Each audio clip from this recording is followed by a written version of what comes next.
നൂറുകണക്കിന് പഴഞ്ചൊല്ലുകൾ നമ്മുടെ നാട്ടിലുണ്ട്. അതിൽ നമുക്ക് സുപരിചിതമായൊരു ചൊല്ലാണ് പട പേടിച്ച് പന്തളത്തി ചെന്നപ്പോൾ പന്തം കൊളുത്തിപ്പട എന്നത്. എന്നാൽ ഈ വ്യാഖ്യാനത്തിൽ ചെറിയ പിഴവുണ്ടെന്നാണ് ഒരു പന്തളം സ്വദേശിയുടെ അഭിപ്രായം. ഓരോ നാട്ടിലും ആചാരങ്ങൾ, സംസ്കാരങ്ങൾ, വൈവിധ്യമായ ചരിത്രങ്ങൾ, അങ്ങനെ വ്യത്യസ്തമായ കഥകൾ കൊണ്ടോ അല്ലെങ്കിൽ മറ്റെന്തെങ്കിലും സംഭവങ്ങൾ കൊണ്ടോ ഒരുപാട് പ്രത്യേകതകൾ ഉണ്ടാവും. അതുപോലെ തന്നെയാണ് നമ്മൾ സ്ഥിരം കേട്ടിട്ടുള്ള ഒരു ചൊല്ലാണ് പട പേടിച്ച് പന്തളത്ത് ചെന്നപ്പോൾ പന്തം കൊളുത്തിപ്പട എന്ന്.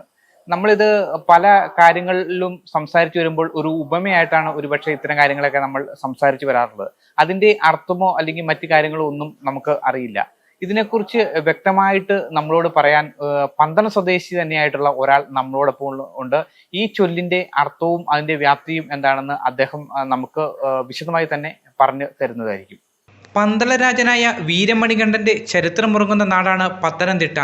പന്തളം എന്നാൽ നമ്മുടെ മനസ്സിൽ ഓടിയെത്തുന്ന ഒരു ചൊല്ലാണ് പട പേടിച്ച് പന്തളത്ത് ചെന്നപ്പോൾ പന്തം കൊളുത്തിപ്പട എന്നത്. എന്നാൽ യഥാർത്ഥത്തിൽ ഈ ചൊല്ലിൽ പിഴവുണ്ടോ എന്ന് ചോദിച്ചാൽ ഉണ്ട് എന്ന് തന്നെയാണ് പന്തളം സ്വദേശിയായ രാജൻ പിള്ളയുടെ അഭിപ്രായം.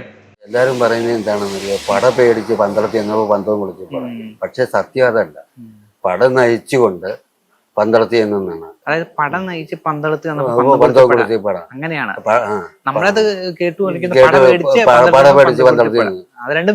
രണ്ടും വ്യത്യാസമുണ്ട്. മാർത്താണ്ഡവർമ്മയുടെ കാലത്ത് പിന്നെ എട്ടിവെട്ടി പിള്ളമാര്, കാരണം മാർത്താണ്ഡവർമ്മയുടെ കുടുംബം ആക്കിയിട്ട് തിരുവിതാംകൂർ മഹാരാജ്യം പിടിച്ചടക്കുന്നതിന് വേണ്ടിയിട്ടാണ്.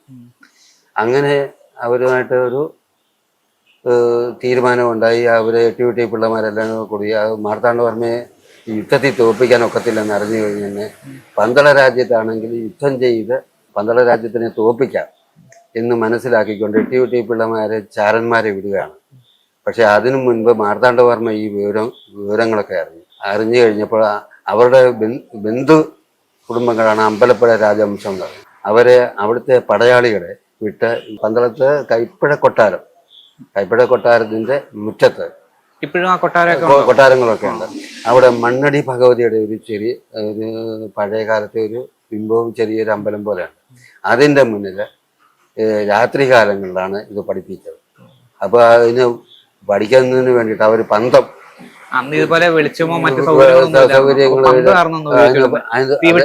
തീവെട്ടിപ്പന്തങ്ങള് കൊളുത്തി വെച്ചുകൊണ്ട് അതിന്റെ മുന്നിലാണ് നിന്ന് പഠിച്ചത്.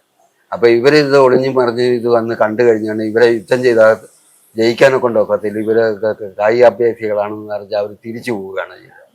അതുകൊണ്ടാണ് പട നയിച്ചുകൊണ്ട് പന്തളത്തിൽ എന്ന പന്തവും കൊളുത്തി പട എന്ന് അറിയപ്പെടുന്നത്. പൊന്ന് തളം കെട്ടിയ നാട് ലോപിച്ചാണ് പന്തളമായതെന്നും അദ്ദേഹം പറയുന്നു. പണ്ടത്തെ കാലത്ത് പന്തളം എന്നല്ലായിരുന്നു പേര്, പൊന്ന് തളം കെട്ടിയ നാടെന്നാണ്. പൊന്ന് തളം കെട്ടിയ നാട് അത് ലോപിച്ച് വന്നാണ് ഈ പന്തളമായത്. അതായത് പൊന്ന് തളം കെട്ടിയെന്ന് വെച്ചാൽ ഈ തിരുവാഭരണങ്ങളെല്ലാം ഈ പന്തള രാജ്യ കുടുംബത്തിനുണ്ടല്ലോ, അത് പൊന്ന് തളം കെട്ടിയ നാട്. അത് പൊന്തളം അത് പന്തളമായി. ഈ സ്വർണത്തിന്റെ ഒരു വലിയ ശേഖരം ഉള്ളതുകൊണ്ട്.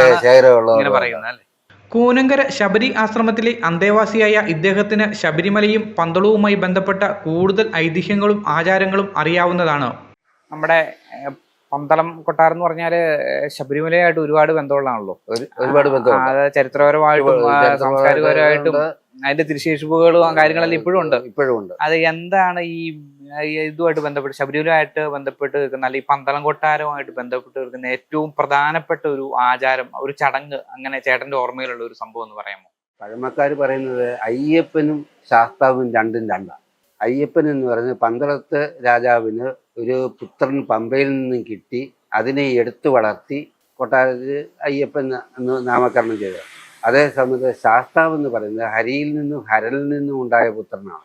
പന്തളം രാജാവ് ശബരിമല ക്ഷേത്രമാണെന്ന് കരുതി ഇവിടെ അടുത്തുള്ള ഒരു ക്ഷേത്രം പണിതെന്നും പിന്നീട് ഒരു അടയാളം കണ്ടപ്പോൾ ഇതല്ല ശബരിമല എന്ന് മനസ്സിലാക്കിയെന്ന ഒരു ചരിത്രമുണ്ട്. ആ ചരിത്രം ചേട്ടനൊന്ന് വിശദീകരിക്കാമോ?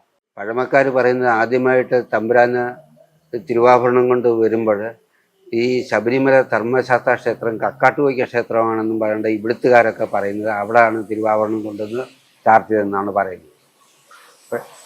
പക്ഷേങ്കിൽ പിന്നീടാണ് അറിയുന്നത് അത് ശബരിമല ഇതല്ല, ശബരിമല കുറെ കിഴക്കോട്ട് മാറിയാണ് സ്ഥിതി ചെയ്യുന്നതെന്ന് മനസ്സിലായി. വീണ്ടുമാണ് ശബരിമല ക്ഷേത്രം പണിതതും അവിടെ തിരുവാഭരണങ്ങൾ പോയിക്കൊണ്ടിരുന്നത്. നമ്മുടെ രാജൻ പിള്ളച്ചേട്ടൻ ഒരുപാട് ചരിത്രപരമായിട്ടും സാംസ്കാരികപരമായിട്ടും പ്രത്യേകിച്ചും അയ്യപ്പന്റെ നാട് എന്നറിയപ്പെടുന്ന പത്തനംതിട്ടയിൽ പന്തളം കൊട്ടാരവും അയ്യപ്പനും ഒക്കെ ആയിട്ടുള്ള ഒരു ചരിത്രങ്ങൾ നമ്മളോട് അദ്ദേഹം പറഞ്ഞു തന്നു. ആരും ഇതുവരെ പറഞ്ഞു തരാത്ത അല്ലെങ്കിൽ കേട്ടറിവ് ഇല്ലാത്ത ഒരു അനുഭവം തന്നെയായിരുന്നു ഇത്.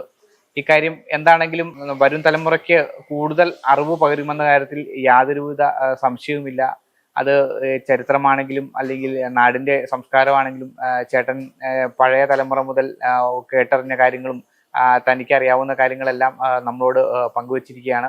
രാജൻപിള്ള ചേട്ടൻ ഒരു വലിയൊരു അറിവാണ് നമുക്ക് പകർന്ന് നൽകിയിരിക്കുന്നത്. ഇത്രയും അറിവ് പകർന്നു തന്ന ചേട്ടന് ഒരു നമസ്കാരം. നമസ്കാരം. എല്ലായിടത്തും വൈഫൈ, എല്ലാത്തും ഇന്റർനെറ്റായേ, നാട് മുഴുവൻ ഡിജിറ്റൽ, നാട്ടാരെല്ലാം ബ്രൗസിംഗിലാണ്. എന്നാ സ്പീഡാ കേരള വിഷൻ, എല്ലാവർക്കും ഇന്റർനെറ്റായി, എല്ലായിടത്തും നെറ്റായി. കേരള വിഷൻ നവകേരള പ്ലാൻ വെറും 199 രൂപയ്ക്ക്.